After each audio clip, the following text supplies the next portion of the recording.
And the UK government's total investments in Nigeria in the current financial year has hit £470 million. That's according to the UK Secretary of State for International Development, Patel. Speaking at the just concluded Nigerian Banking and Investment Forum at the London Stock Exchange, Ms. Patel says Nigeria has great potentials for growth and the UK has established great relations with Nigeria in terms of trade.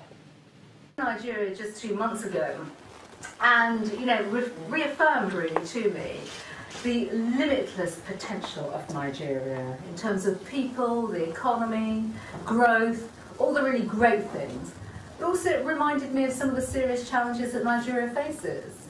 So we are there, DFID, as our second largest bilateral programme in Africa, and Nigeria is one of DFID's 5 largest programmes in the world.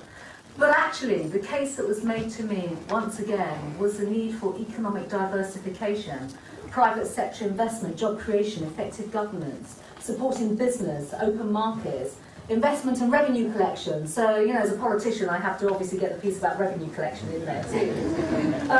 But the private sector is the main driver of the economy, and with one of the fastest and largest young populations growing in the world, we need to be able to be catalysing job creation in a big way.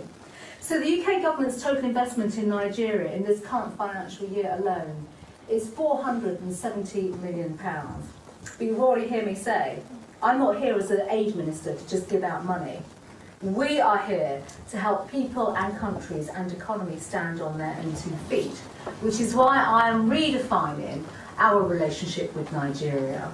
Now, the Nigerian government, led by President Buhari, identifies some of those issues: tackling corruption, increasing investment, creating new jobs, diversifying the economy, enhancing climate resilience and boosting the living standards of Nigerians as its main policy priorities. Well, so do I as well. As an investor, on behalf of UK taxpayers, we believe that trade, investment, free markets provide the route out of poverty. And I want to help people and countries find their own paths to prosperity, and that equally applies to Nigeria. We have great trading ties already, but of course I've just done a TV interview where I was just asked about Brexit.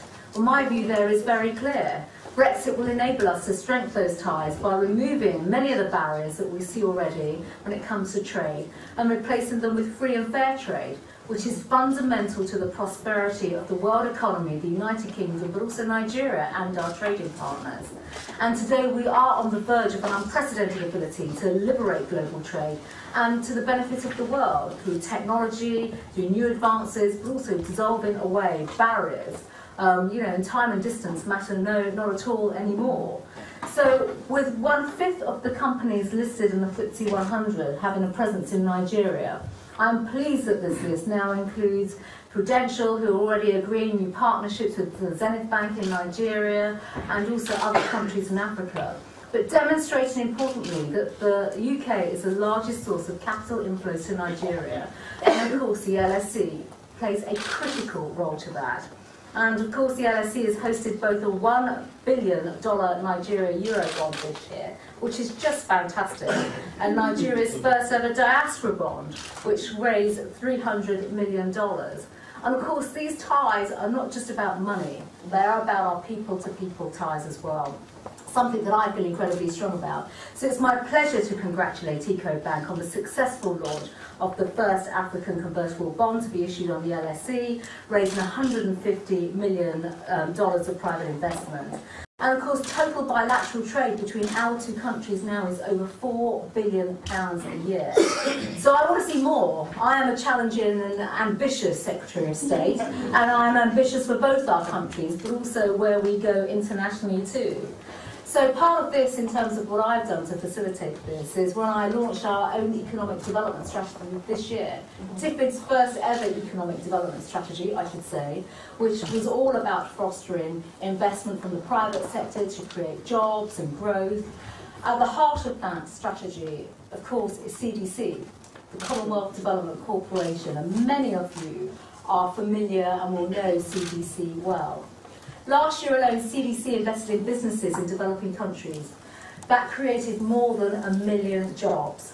Now, you've heard me speak about the jobs challenge already. We've got a few more to invest in and increase. But importantly, CDC has made major investments in, for example, EcoBank, which has helped them reach 13.7 million customers across 36 African countries and brought them to the point where they can now successfully raise private capital, as we see today. And I'm delighted to announce that CDC will open a new office in Lagos to generate higher levels of investment in Nigeria and West Africa. About the strength of the partnership that we have with our two countries, but also the seriousness that we take our investment priorities to. And our investments in CDC and the United Kingdom investments is addressing one of the major constraints that businesses in Nigeria face today. You know exactly what that constraint is, and it's power. And we have helped the power market reforms which have enabled Nigeria to raise $4.5 billion in private investment. Without these reforms, the Zero Edo power plants, the 450 megawatt gas-fired power plant currently under construction would simply not have been possible. So this is a stunning example of where our people-to-people ties and our investment ties are coming together. And that is why this relationship is so important. But of course, Nigeria's economic transformation will require an extra £50 billion a year in terms of investment capital flowing in.